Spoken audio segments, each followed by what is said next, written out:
Innal hamdalillah nahmaduhu wa nasta'inuhu wa nastaghfiruh wa natubu ilaih wa na'udzu billahi min shururi anfusina wa min sayyiati a'malina man yahdihillahu fala mudilla lahu wa man yudlil fala hadiya lahu asyhadu an la ilaha illallah wahdahu la syarika lah wa asyhadu anna muhammadan abduhu wa rasuluh wa sallallahu subhanahu wa ta'ala ayyamunna alaina bi'ilmin nafi' wa amalin salih wa yafaqihna fid din wa aftalana futuhal arifin wa yarzuqna al-ikhlasa fil aqwali wal a'mali Allahumma amin.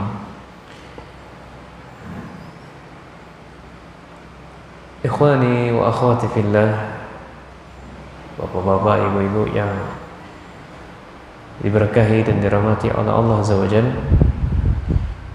Walhamdulillah, malam hari ini kita kembali melanjutkan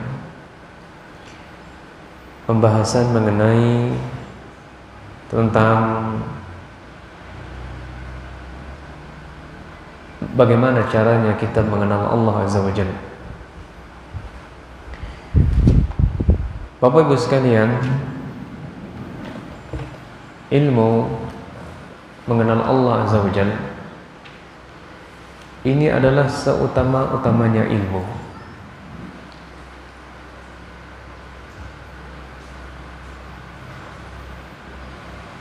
Ilmu mengenal Allah ini adalah seutama-utamanya ilmu.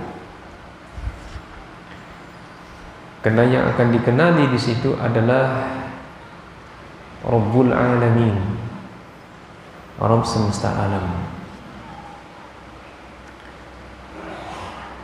Dan inilah tugasnya para anbiya, tugasnya para rasul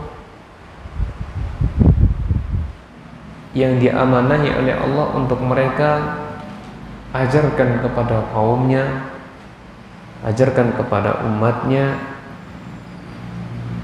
bagaimana caranya mereka mengenal Allah. Seseorang semakin kenal dia dengan Allah, dengan Rabb-nya, maka semakin tangguh, semakin tabah berbagai rintangan hidup yang dialaminya. Oleh karena itu, Bapak Ibu sekalian, kalau kita melihat para nabi dan rasul dulu, disebabkan keimanan mereka, disebabkan keilmuan mereka mengenal Allah, maka apapun bentuk rintangannya mereka tangguh, mereka sabar menerimanya.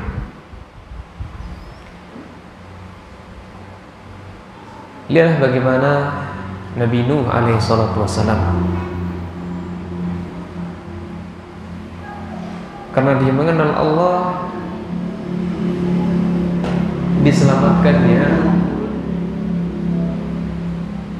Nabi Nuh bersama kaumnya dari banjir bandang. Bapak Ibu sekalian, banjir bandang itu terjadi di seluruh dunia, sehingga makhluk Allah yang ada saat itu tidak ada satupun yang tersisa kecuali hanya Nabi Nuh dan orang-orang yang bersamanya di atas kapal bersama hewan-hewan yang Allah izinkan sepasang. Jadi yang tinggal di muka bumi itu hanya Nabi Nuh alaihissalatu wassalam dan orang-orang bersama mereka. Semua makhluk dibinasakan oleh Allah. Iya. Makanya orang-orang yang mengenal Allah tidak akan pernah disia-siakan, diabaikan oleh Allah. Tidak akan pernah. Pasti Allah mempedulikannya. Makanya ujian yang paling berat itu, Bapak Ibu sekalian, adalah para nabi dan para rasul. Karena mereka yang sangat mengenal Allah. Mustahil, Bu, orang yang mengenal Allah ketika dilemparkan dalam api neraka tangguh dan tabah menerima. Ada manusia yang seperti ini sanggup? Tak ada. Yang sanggup menerima adalah mereka yang mengenal Allah. Lihat bagaimana Nabi Ibrahim alaihissalatu wassalam, Abul Anbiya, bapaknya para nabi.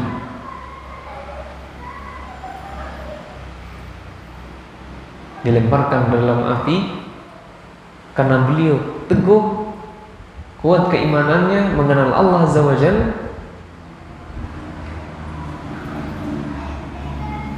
Maka diselamatkan oleh Allah, tidak akan pernah disisiakan, diabaikan oleh Allah. Ya nar, wahai api, kurni wabar dan salaman ala Ibrahim. Wahai api, dinginlah, selamatkan Nabi Ibrahim. Ya. Demikian pula nabi-nabi yang lainnya. Jadi kenapa kita butuh mengenal Allah? Kenapa kita harus mengenal Allah? Karena kita butuh dengan Allah. Kebutuhan kita mengenal Allah jauh lebih banyak kebutuhan ya dibandingkan kebutuhan kita kepada minum, makan,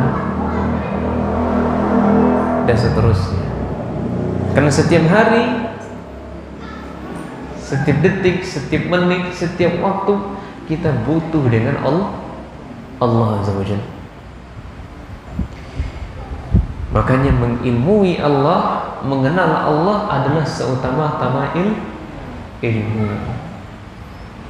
Lihatlah bagaimana Nabi alaihissalatu wassalam, Nabi kita Muhammad, Bu, hal yang pertama kali diperintahkan oleh Allah Subhanahu wa taala kepada Nabi Muhammad, mengatakan, wahai Muhammad, iqra, bacalah. Dalam ayat lain, fa'lam, belajarlah. Belajar apa? Mengilmui apa? Kenalilah Allah. Belajarlah tentang Allah. Apa haknya Allah? Maka kata Allah Subhanahu wa taala, fa'lam annahu la ilaha illallah. Wahai Muhammad, kenalilah Allah.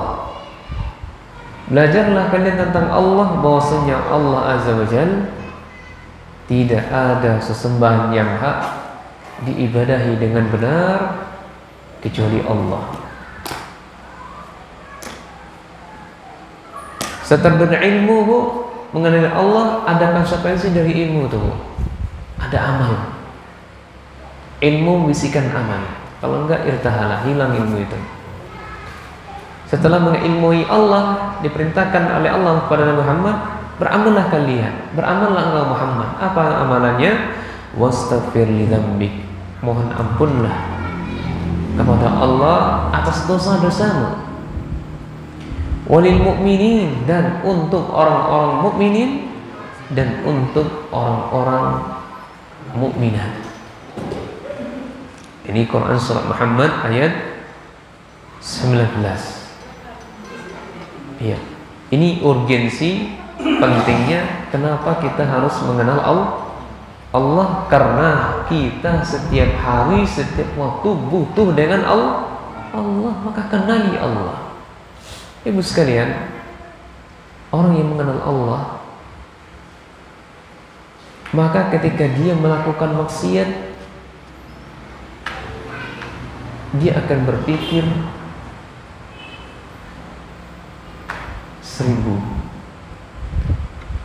Ya, maksudnya karena sebelum dia bermaksiat, dia berpikir, nanti saya bermaksiat gimana?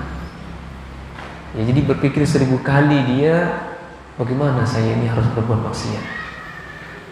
Ya. Ada kisah yang menarik, Bu, ya.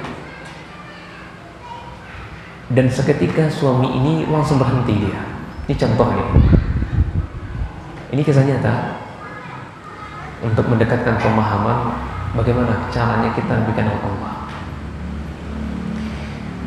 suami istri, suaminya ini merokok berat, bertahun-tahun dia merokok, bertahun-tahun dia merokok. Iya. Kemudian sang istri bertahun-tahun semuanya, hidupnya, jiwa raganya untuk taat kepada suaminya, tidak membangkang kepada suaminya, ridho dengan perbuatan suaminya. Tapi yang satu yang sangat menakjubkan dari sekalian, ya, rasa ada suatu ketika cara perlakuan sang istri kepada suami menganggapnya kurang waktu itu. Dia katakan kepada suaminya, wahai istriku, ya, kira-kira adik selama ini ridho nggak kalau abang merokok? Iya. Apa dijawab istrinya?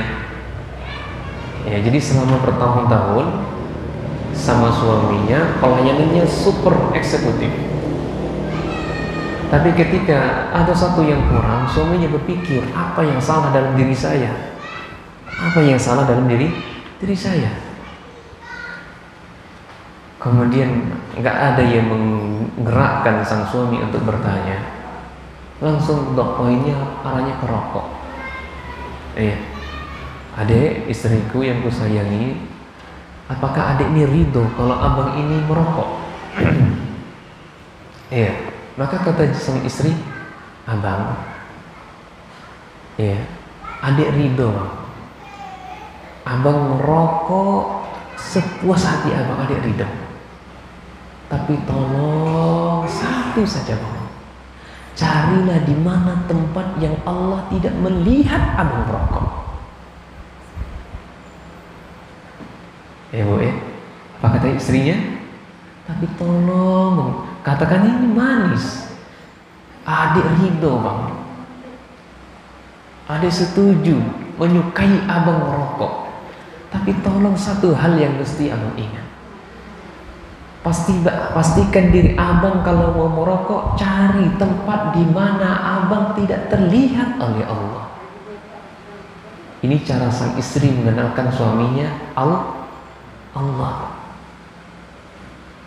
Maka spontanitas ketika itu dicambakkannya, dibuangnya, dilemparkan rokok itu.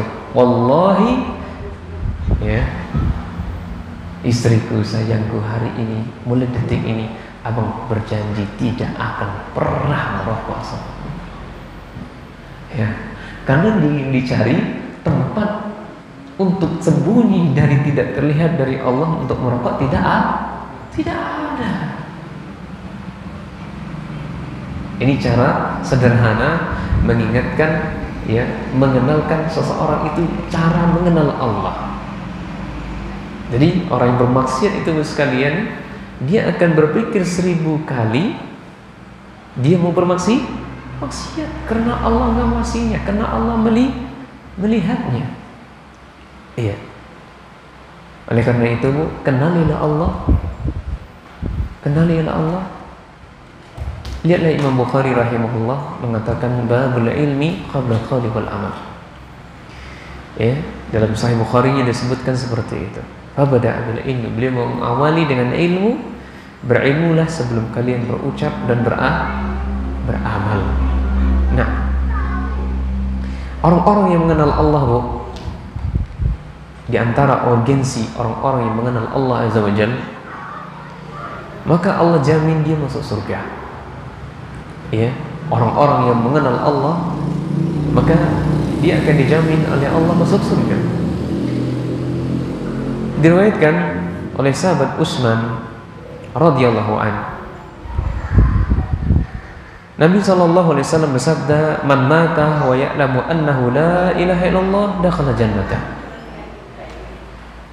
Pak, Bu, ya, siapa di antara kita yang mengenal Allah, kemudian kita meninggal menghadapnya, mengenali Allah, meninggal menghadapnya, mati dalam keadaan benar-benar mengenal Allah, maka Allah akan masukkan kita ke dalam surganya.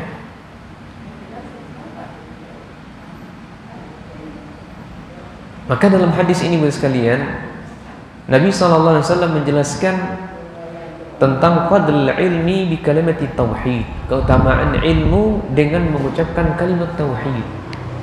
Dengan mengucapkan kalimat tauhid. Iya, yakni kalimat la ilaha illallah. Siapa di antara mereka yang mati mengucapkan kalimat la ilaha illallah atau mengenal Allah Azza wa Jalla, maka dia akan dimasukkan ke surga Allah. Bu sekalian, saya ingin bertanya, siapa di antara kita yang pernah melihat seseorang itu ketika sakaratul maut dia mengucapkan la ilaha illallah?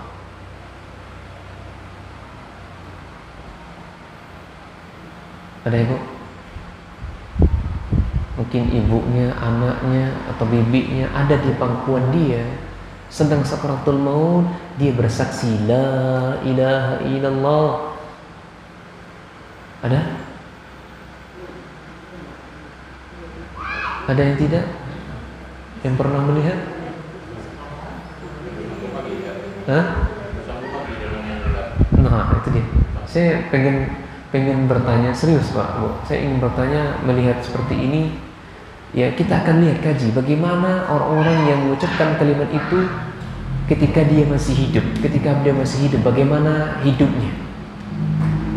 Ya, bagaimana hidupnya? Ini yang, ya, makanya Bu, kita ke salatul maut itu Bu, fungsinya kita mentalkinkan seseorang. Itu talkin itu ya, la ilaha illallah, talkinkan kalimat la ilaha illallah kepada orang-orang yang sakaratul maut. Iya.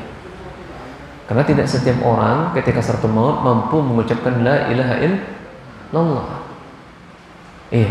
Yang mampu mengucapkan kalimat la ilaha illallah ketika sakaratul maut adalah keimanan dia. Allah mudahkan dia untuk mengucapkan itu. Ya. Allah mudahkan dia untuk mengucapkan kalimat itu. Siapa di antara kita yang mengenal Allah? Ini bukti seseorang itu benar-benar kenal Allah Azza wa Jalla, dimudahkan baginya meninggal dalam keadaan mengucapkan kalimat la ilaha illallah. Iya.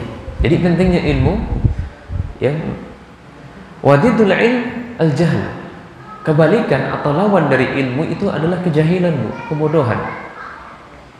Ya, sehingga dengan kebodohan tersebut, ya, kita akan tersesat dan meninggalkan amalan disebabkan kita tidak ngerti. Kemudian dalil berikutnya, wa an Ali bin Hasan bin Syakik qala sa'altu Abdullah ibnu Mubarak. Aku pernah bertanya kepada Abdullah ibnu Mubarak, kaifa yanbaghi lana an na'rifa Rabbana azza wa jalla. Bu, seorang imam pernah ditanya, ya imam, bagaimana caranya kita mengenal Allah? Bagaimana caranya kita mengenal Allah Subhanahu wa taala? Maka beliau menjawab, ala sama'i sabi'ati ala arshihi wa la nataqulu kama taqul jahmiyah innahu hahuna fil ardh. Imam Ibnu Mubarak, seorang tabi'in, kata beliau, sesungguhnya Allah itu alas sama, ini di atas langit, di atas langit yang ketujuh, di atas arasy-Nya. Dan kita tidak mengatakan sebagaimana perkataan Jahmiyah. Ini pengikut Jaham bin Safwan, mengatakan Allah itu di sini dan di sana, atau Allah itu ada di mana-mana. Keimanan Allah berada di mana itu sudah ditunjukkan ketika Nabi kita Isra dan Mi'raj. Ya, ditunjukkan ketika Isra Mi'raj dalam hadis yang sahih riwayat Bukhari. Ketika Nabi sallallahu alaihi wasallam diboikot oleh penduduk kaumnya selama 3 tahun lamanya, disakiti, diancam mau dibunuh. Akhirnya beliau ingin melabuhkan hatinya ke daerah lain. Jatuhlah atau terpaut hatinya ke Taif.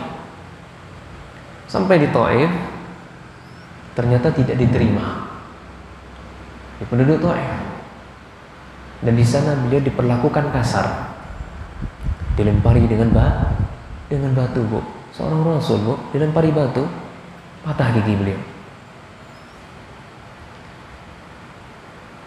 Dan Rasulullah SAW sedih waktu itu. Wajar, tabiat manusia pasti sedih. Ya, ini tabiat manusia pasti sedih. Maka solusi untuk menghibur Nabi SAW, jangan berlarut-larut kesedihannya, karena waktu itu ada tahun-tahun kesedihan. Paman beliau meninggal, Abi Thalib yang menolong beliau dari awal berdakwah sampai di akhir hayatnya Abi Thalib.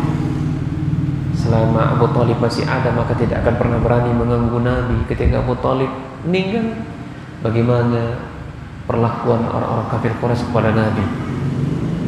Kemudian Khadijah, istri beliau tercinta, juga meninggal. Sedih beliau. Iya. Akhirnya di antara bentuk menghibur Nabi SAW, ditawarkan oleh Allah Subhanahu wa taala kepada malaikat, ya, wahai malaikat penjaga bukit, penjaga gunung Taif ini, wahai Muhammad, kalau kamu ingin aku timpakan penduduk Taif ini dengan dua gunung besar ini, saya akan lakukan untukmu. Apa kata jawab Nabi SAW? Lah, saya tidak inginkan. Ini bentuk, ya, teladan yang baik dari Nabi SAW, kesantunan Nabi SAW. Disakiti, Bu, kemudian ada malaikat penjaga gunung. Gunung itu ada jaganya, Bu, malaikat Allah. Yang gunung yang Dempo itu ada malaikat penjaganya, ya, malaikat Allah yang jaganya. Di zaman Nabi, wahai Nabi, saya perintahkan ini gunung untuk ditimpakan ke penduduk Taif, niscaya mereka semuanya hancur. Apa jawab Nabi? Tidak usah. Kata Nabi, tidak usah. Justru kebalikan yang disampaikan Nabi. Arju minar rabbik, saya berharap kepada Rabbku akan terlahir dari cucu-cucu keturunan mereka orang-orang yang mentauhidkan Allah, orang-orang yang tidak menduakan Allah sama sekali. Ya, ini bentuk santunnya Nabi SAW. Kita diperlakukan oleh orang, justru dibalas dengan kebaikan yang jauh lebih baik. Ya. Kemudian setelah itu, ini bentuk pertama, Nabi SAW dihibur oleh Allah Subhanahu wa taala. Dihiburlah yang kedua. Nabi SAW akhirnya balik lagi ke kampungnya. Pindah lagi ke Mekah. Sampai di Mekah, kemudian datanglah, ya, dalam hadis Bukhari dan hadis riwayat Imam Ahmad juga, didatangkan oleh Allah seekor buraq, kendaraan Nabi SAW. Buraq itu, Bu, ya, dia tidak sepanjang kuda, tidak sependek keledai. Iya, jadi pertengahan, itu binatang buraq, kendaraan buraq. Nabi SAW berangkatlah dari Mekah menuju Baitul Maqdis. Ya, Baitul Maqdis itu sekarang di Palestina, Bu. Palestina. Ya. Sampai di Palestina, Nabi SAW turun, kemudian kendaraan buraq tadi diikatnya di tiang masjid, tempat di mana para anbiya dulu mengikat kendaraan-kendaraan mereka di sana. Ya.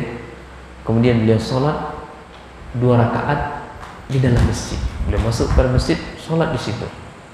Salah satu bentuk penghormatan kepada masjid. Bahasa ulama fikihnya saat ini adalah sholat tahiyatul masjid. Ya, ini ajib ya kalau orang mengatakan Nabi SAW tidak pernah melakukan sholat tahiyatul masjid. Itu sholat tahiyatul masjid itu karangan ulama katanya, buatan ulama saja. Nah, memang zaman Nabi SAW tidak menyebutkan ini sholat tahiyatul masjid. Tapi perbuatan Nabi menunjukkan itu salat penghormatan untuk masjid. Iya. Nabi salat di Baitul Maqdis 2 rakaat. Setelah salat 2 rakaat Nabi SAW keluar dari masjid. Datanglah malaikat Jibril. Malaikat Jibril menawarkan menawarkan ke Nabi Muhammad SAW. Satunya adalah khamar, tua bahasa kita minum memabukkan. Satu lagi izin minum. Bismillah.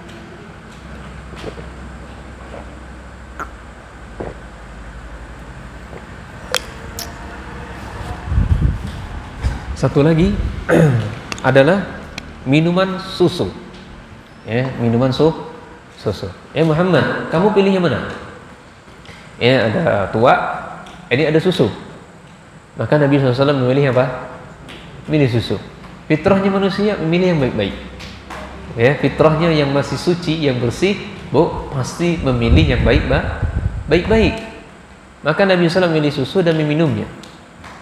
Setelah diminum, maka diangkatlah Nabi SAW ke langit dunia, langit yang pertama yang kita lihat ini.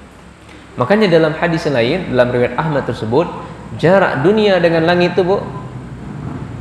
500 tahun perjalanan. Dan langit kita ini dalam banyak ayat 7 lapis, Langit pertama yang kita lihat itu langit pertama, langit dunia. Ibu kalau pengen coba aja naik ke sana, ke langit sana. Lamanya 500 tahun perjalanan. Insya Allah nggak akan sampai. Insya Allah tidak akan sampai 500 tahun perjalanan. Langit kedua, kemudian langit pertama sampai Nabi SAW langit pertama di malaikat Jibril. Penjaga langit pertama, berkata kepada, jadi langit itu ada pintunya, ada pintunya. Sampai di pintu langit itu berkata, siapa kamu? Maka dijawab malaikat Jibril, ana Jibril, saya adalah Jibril. Waman ma'aka, siapa yang bersamamu? Muhammad, yang bersama saya adalah Muhammad. Apakah dia sudah diutus? Naam, dia sudah diutus. Iftahul bab, akhirnya pintu langit dibuka. Pintu langit dibuka. Bertemulah dengan Nabi Adam alaihi salatu wassalam. Jadi langit pertama itu bertemu dengan Nabi Adam. Terus naik lagi ke langit kedua. Jaraknya juga sama. Langit 1, langit 2, 3, 4, 5, 6, 7 itu jaraknya 500 tahun perjalanan, Bu. Lama, Bu, Jaraknya 500 tahun perjalanan. Jadi Nabi SAW antara langit-langit itu bertemu dengan banyak nabi. Nabi Isa, Nabi Zakaria, Nabi Musa, Nabi Ibrahim, ketemu. Nabi SAW dengan para nabi-nabi yang lain di atas sana. Di langit ke-7, itu ada Nabi Ibrahim. Langit ke-6 itu ada Nabi Musa alaihissalatu wassalam. Jaraknya berapa tahun tadi? 500 tahun perjalanan. Di atasnya itu ada lautan. Di atas di atas langit ke-7 itu ada lautan namanya. Jarak lautan dengan langit ke-7 itu juga 500 tahun jaraknya. Dan kedalamannya lautan itu, Bu, dalamnya itu 500 tahun perjalanan juga. Dalamnya luar biasa. 500 tahun perjalanan. Kemudian di atas lautan itu ada namanya 8 tiang penyanggah. 8 tiang penyanggah. Dan tinggi tiang penyanggah itu dari pucuk ke bawah itu, yang penyanggahnya itu 500 tahun perjalanan juga. Di atas perjalanan juga. Nah, di atas tiang penyanggah itu ada arasy-Nya Allah. Di atas arasy itu adalah Allah Azza wa Jalla. Disitulah Nabi kita sallallahu alaihi wasallam menerima wahyu salat 50 kali, Bu. Jadi kita saat ini, Bu, hukum asalnya salat 50 kali dalam sehari semalam. Ini salat ini hukum asalnya 50 kali, Bu. Maka saking sami'na, taatnya Nabi sallallahu alaihi wasallam kepada Allah, Nabi nggak protes. ya sudah Nabi SAW turun. Namun sebelum itu sebelum itu Nabi SAW itu pernah bersandar di Sidratul Muntaha, pernah bersandar di Baitul Ma'mur. Ya, Baitul Ma'mur. Baitul Ma'mur itu adalah tempatnya malaikat sholat di situ. Tempat malaikat. Dan Baitul Ma'mur itu sejajar dengan apa? Dengan Ka'bah. Dengan Ka'bah kita yang di Mekah itu sejajar itu posisinya. Dan malaikat Allah yang sholat di dalamnya itu 70.000 malaikat setiap harinya, dan tidak pernah keluar setelahnya. Ya, jadi banyak sekali malaikat. Hitung saja itu berapa banyaknya. Ya. Tahun Hijriah saja 1426 itu tahun Hijriah itu kali 70.000 malaikat, berapa banyaknya? Banyak sekali. Belum nabi-nabi yang lainnya. Intinya banyak, tidak ada la ya'lamuha illallah. Tidak ada yang mengetahui ukuran atau banyaknya malaikat kecuali hanyalah Allah. Dia bersandar baru bila pergi ke Sidratul Muntaha. Ya, Sidratul Muntaha itu adalah memiliki daun-daunnya, kupingnya sebesar seperti gajah, kuping gajah, dan buahnya itu seperti buah tempayan. Ya, tempayan. Tahu buah tempayan? Buah tempayan. Ya, kalau boleh dilihat buah tempayan saat ini mirip-mirip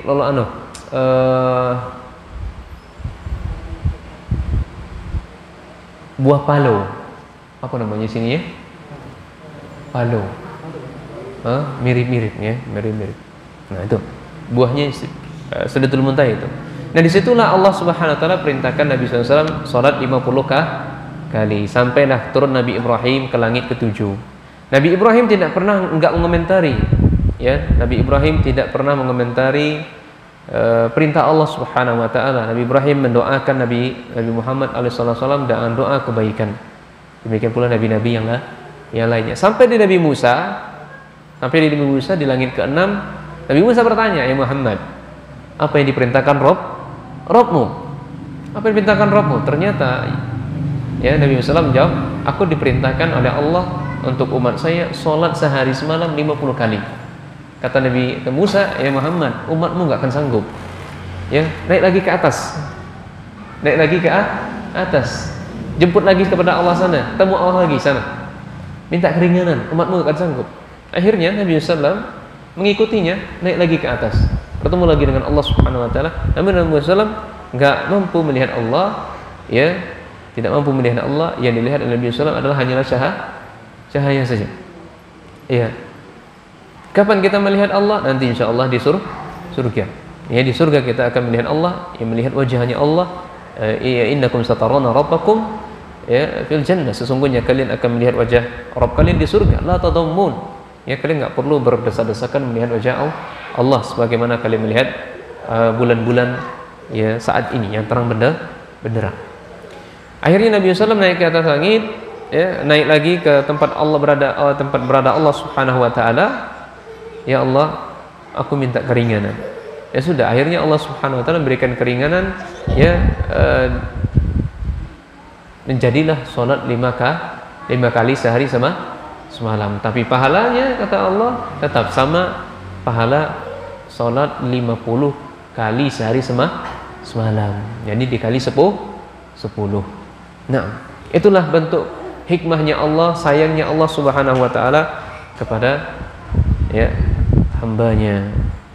Nah, ini Bu sekalian ya, keberadaan Allah, mengenal salah satu di antara urgensi mengenal Allah Subhanahu wa taala. Ketika seseorang ditanya di mana Allah, maka jawabnya sebagaimana yang dilakukan Nabi SAW. Nabi bertemu Allah di atas langit, di atas arasnya. Tapi di antara juga menunjukkan ya bentuk, ya, di antara bentuk mengenal Allah Subhanahu wa taala adalah kita mengenal akan wujudnya Allah Subhanahu wa taala. Bahwasanya Allah itu benar-benar ada. Ini pertama. Caranya juga di antara kita bentuk mengenal Allah Subhanahu wa taala, kita harus mengesahkan Allah dalam rububiyahnya. Yang ketiga, di antara bentuk mengenal Allah Subhanahu wa taala juga adalah kita esahkan Allah dalam uluhiyahnya.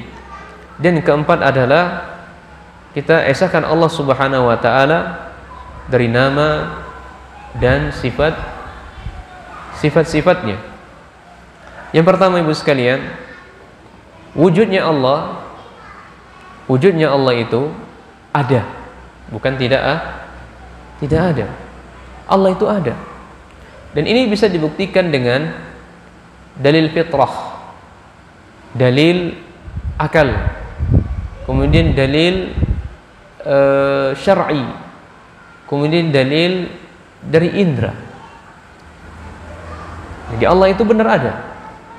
Dalil diantaranya dalil fitrah, misalnya sebagaimana Allah Subhanahu wa taala berfirman melalui lisan Nabi sallallahu alaihi wasallam, kata Nabi sallallahu alaihi wasallam, "Ma min mauludin illa yuladu 'alal fitrah, fa bawahu yuhawidanihi aw yusiranihi aw yumajjisanihi." Anak kita itu, Bu, itu terlahir di atas fitrah, hukum asalnya. Tapi yang menyebabkan anak itu rusak orang tuanya lah. Orang tuanya yang menyebabkan anak rusak. Kenapa anak saya ini nakal? Ya, kenapa kok anak saya ini bandel? Kenapa kok anak saya ini jadi orang durhaka? Bukan salah anak. Salah siapa? Orang tua. Karena dia dilahirkan oleh Allah benar-benar di atas suci, fitrah dia. Dan orang tuanya lah, bapaknya lah yang akan menyesatkan dia menjadi seorang Yahudi. Orang tuanya lah yang akan menyesatkan dia menjadi Nasrani. Orang tuanya lah, bapaknya lah yang akan menyesatkan dia menjadi seorang Majusi. Maka lihat anak kita saat ini, keberhasilan, kesuksesan orang tua ya, atau kesuksesan anak adalah sejauh mana orang tua memperhatikan anaknya. Anaknya diarahkan kemana? Pendidikannya. Ya, sudahkah dia tanamkan mengenal Allah? Sudahkah dia tanamkan mengenal ya syariatnya dan seterusnya. Ini dalil fitrah, Bu. Dalil secara akal. Ya, dalil secara akal menunjukkan Allah itu benar-benar ada. Bu, lihatlah bagaimana alam ini begitu terbentang, begitu luas, beserta isi-isinya. Tentu sungguh menakjubkan mata yang melihatnya. Apa yang kita lihat saat ini, Bu? Ya. Apa yang kita lihat saat ini? Air yang mengalir dari atas, dari pucuk ke bawah. Buah kelapa, ternyata di tengah-tengahnya ada air. Ya. Dan isinya subhanallah sangat lezat dan banyak mengandung khasiat di dalamnya. Apapunlah bentuknya, mustahil dia ada dengan sendirinya. Mustahil secara spontanitas ada dengan sendirinya.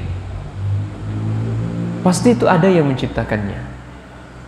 Pasti itu ada yang menghadirkannya. Contoh yang nyata saat ini, adanya kursi menunjukkan adanya apa? Bu, jawab, Bu. Adanya kursi menunjukkan adanya pembuat. Ya, adanya keramik menunjukkan ada yang membuat. Adanya rumah, berdirinya rumah menunjukkan adanya tukang. Itu secara akal loh. Perhatikan alam sejagat raya kita ini. Adanya itu mustahil dia menciptakan diri mereka sendiri. Mustahil. Ada yang membuatnya, ada yang menciptakannya, ada yang mengaturnya. Iya. Makanya Ibu sekalian, dulu pernah seorang Arab Badui, ya, pernah ditanya oleh seseorang. Ya. Dia ditanya, Arab Badui, apa buktinya kalau Allah itu ada? Orang Badui ditanya ini. Orang Badui itu kan tahu ya, orang seperti orang kubu ya, nggak memiliki ilmu, nggak memiliki kesopan santunan. Ditanya, Bisa nggak kamu menghadirkan bukti bahwasanya Allah itu ada atau tidak? Maka orang Arab Badui tadi menjawab, subhanallah, ya, maha suci Allah, kata orang Arab Badui. Kata orang Arab Badui tadi, ya, kamu melihat kotoran onta enggak? Dijawab secara logika, akal. Kamu lihat kotoran onta enggak? Lihat. Itu menunjukkan apa? Ada onta, katanya. Kita tahu bangsa Arab atau negeri Arab padang pasir. Kalau orang berjalan, bekas tapaknya kelihatan atau tidak? Iya, kelihatan.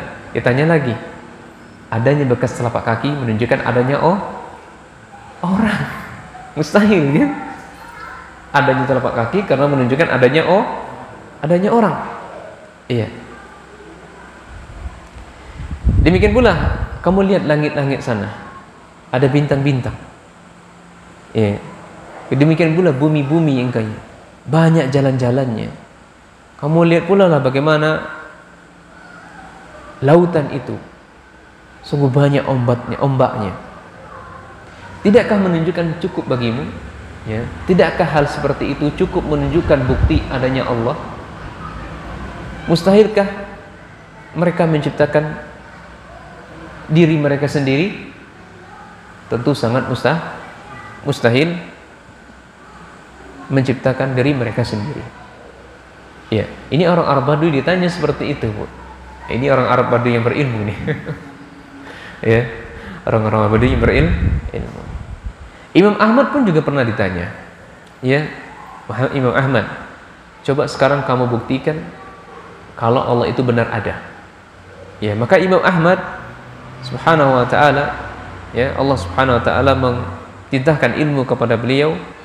Dengan kefakihan yang ada sama beliau akhirnya membuatkan logika, ya, secara akal. Kata beliau,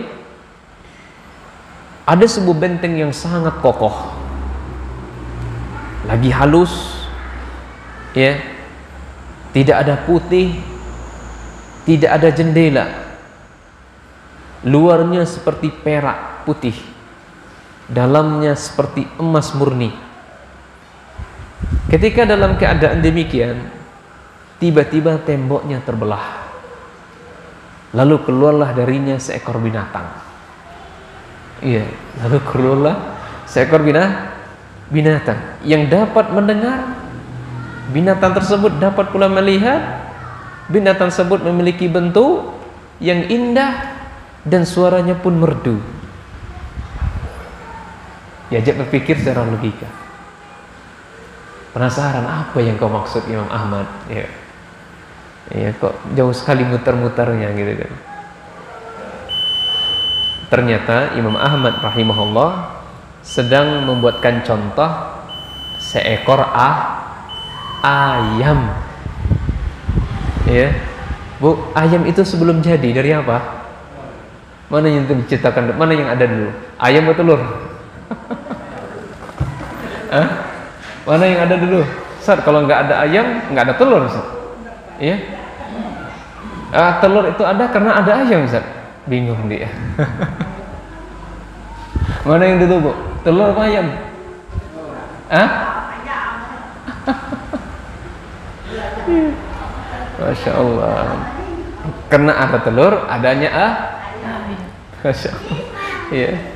Inna khalaqna, sesungguhnya Allah Subhanahu wa taala menciptakan, ya, zaujain, berpasang-pasangan. Jadi Allah ciptakan ayam, ya. Yalah ayam itu, Bu, ya. Mustahil ada ayam itu dengan sendirinya. Pasti ada yang menciptakan. Bisa ayam itu menciptakan diri sendiri? Enggak bisa. Tidak bisa. Wallahu alam bisawab. Ini yang kita bahas, insyaallah akan kita lanjutkan pada Isya. Jadi bagaimana cara mengenal Allah Subhanahu wa taala, makanya mengenali dengan bahwasanya Allah itu benar ada, mengenal akan rububiyah Allah, mengenal akan uluhiyahnya Allah, kemudian mengenal akan nama dan sifat Allah Subhanahu wa taala. Insyaallah akan kita lanjutkan di pembahasan pada Isya insyaallah. Subhanakallahumma wa bihamdika asyhadu an la ilaha illa anta astaghfiruka wa atubu ilaik.